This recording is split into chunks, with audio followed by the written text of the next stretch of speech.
"Leave your brother alone, Sammy. He's just excited," Quinn instructed, trying to put an end to the squabbling. Sammy crossed her arms and walked ahead. "Be nice to your sister, Denny.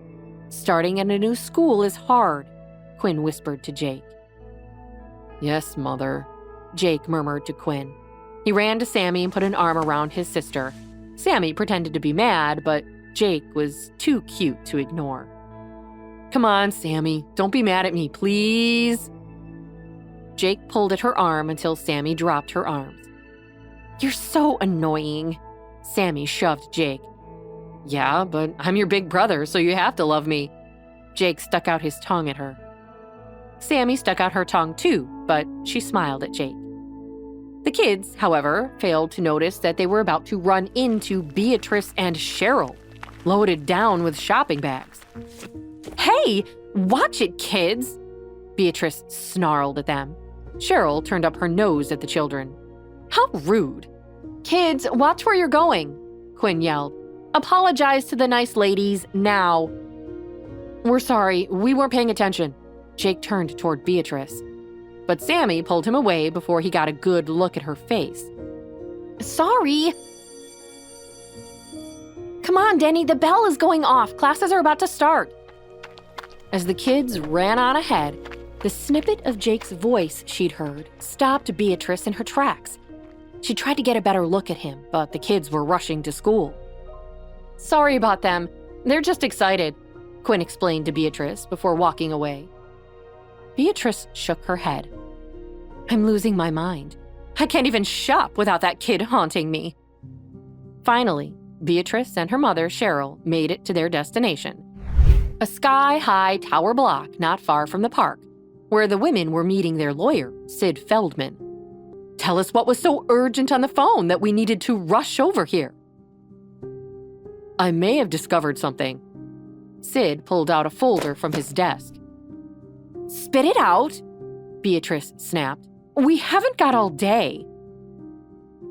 "Something unusual about Dr. Quinn, who works at Roosevelt Memorial Hospital," Sid revealed. Beatrice stared at Sid blankly. "The name doesn't ring a bell." "That's because it's not her real name," Sid replied. "What's her real name?" "Jenny Monroe." Beatrice and Cheryl gasped. They ripped off their sunglasses at the same time. "The surrogate? How did she get back to New York?" Cheryl asked.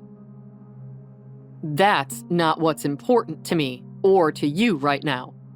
What's dangerous is that she's here, working at the same hospital where she delivered those 3 children." "This could be a huge problem for us," Cheryl agreed. With that, Sid moved a photo across the desk of Quinn and her 2 children. Beatrice looked down at the photo. "The boys look practically identical," Beatrice noted.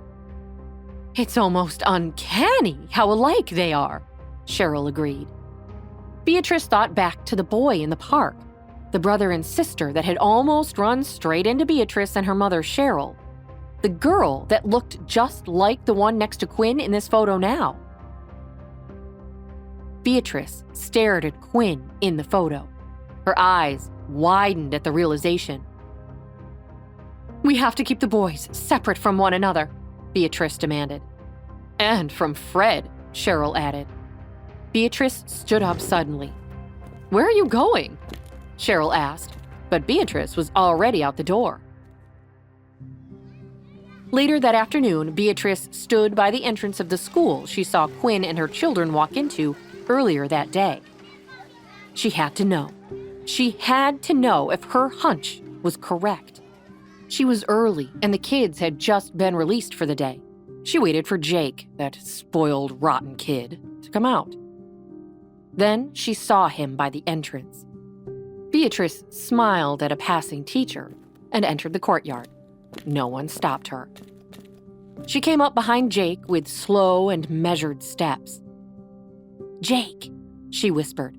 "Jake Smith, what are you doing here?" Jake froze. He turned to look up at her. "Jake, come say hi to your mommy." Beatrice held out her hands towards Jake. Then he ran inside the school. Beatrice replaced her sunglasses and walked out of the grounds. She had a smile on her face. Later that night at the Smith mansion, Denny stared at the chalkboard in front of him full of numbers and equations. He followed the path of numbers to the end with his worn-down piece of chalk. "Very good, Jake. Now we are on to the science portion of the class." Mrs. Robin, the teacher, pulled out a hefty science book to place on the desk. Denny hated Mrs. Robin. She was too strict and tapped him with her ruler whenever he slouched or got an answer wrong. He hadn't been outside at all today. He wanted their nanny, Nora, to make him his favorite snack. He wanted his mother, Quinn, to read to him. He even wanted his dumb sister, Sammy, here to annoy him all day. "I hate science. Can we do something else?" "Now, come on, Jake. You're my best science student this year. We can go back over the previous assignment first." Denny sat down next to Mrs. Robin again until there was a knock at the door. "Oh, Jake, my sweet boy." Beatrice held out her arms towards him. Jake looked up at Beatrice. "Say hi to your mother now, Jake." Mrs. Robin tapped Jake on the shoulder with her ruler. "Mind your manners." "You're my mom?" Beatrice took a calming breath. This kid was just as spoiled as Jake was, but she had to win him over if she was ever going to remain married to Fred, and more importantly, keep her money. "Yes, it's me, darling. Come downstairs. I made dinner for us." "You can cook?" Beatrice forced a laugh. "Of course not, dear. That's what Chef Julian is for." Beatrice took Denny by the arm and led him down the stairs. Denny did not like Jake's mom. She was not as pretty or as nice as his mom, Quinn. She wore weird clothes and too much makeup. But dinner with Beatrice was better than science class. Fred Smith was stunned when he walked into the dining room to find Beatrice and Denny waiting for him. A massive dinner spread out on the table. "Are you okay that Beatrice is here, Jake?" Denny looked at Beatrice, who hadn't stopped smiling at him since they sat down. "I guess." Denny shrugged. He was just happy that he wasn't in science class anymore. "How did you even get in here?" Fred snapped at Beatrice. Beatrice rolled her eyes at Fred. "I still have a key." Fred sat down and glared at Beatrice. "You're not welcome here, or anywhere else around Jake. I made that very clear." Beatrice placed a hand on Denny's shoulder.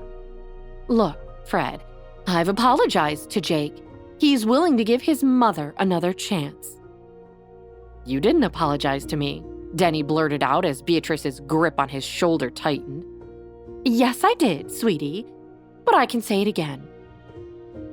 "I'm so sorry." Beatrice forced a smile after she spoke. "Okay," Denny agreed. Beatrice finally let go of him. Beatrice smiled at Fred. She knew Fred was confused by their son's behavior. The last time Beatrice had seen the child, he had been running away at the sight of her.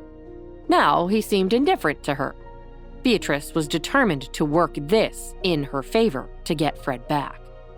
Fred's phone rang. "I have to take this. Are you all right here by yourself for a moment, Jake?" Denny nodded. Fred looked unsure but stepped out of the room.